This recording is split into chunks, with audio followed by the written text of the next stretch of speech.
Guys, another unboxing video for today. Mag-unbox po ulit tayo. Ito, naka-plastic lang siya guys. Pero parang may bubble wrap sa loob. So mayroon siyang label. Okay? So buksan na po natin ano. Yun. Ayan siya guys no. Naka-bubble wrap siya. So pati ng gunting ano. Okay guys, so ito. Yung cutter.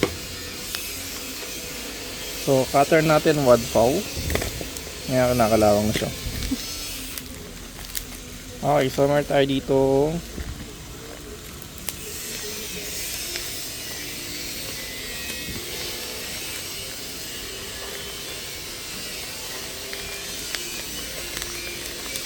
guys no. Alright, so meron tayo dito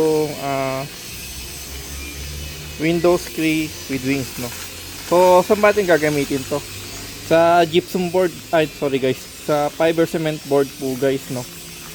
Ganyan siya kahaba kasi 18mm ang kailangan natin. 18mm yung ating board, and then yung ating syempre yung mga pamukuan or yung magiging parang frame niya is yung metal. Okay, na GI tubular no. So ito yung ating binili no. Ayun, meron siyang parang wings. Yun ang kailangan natin din dito.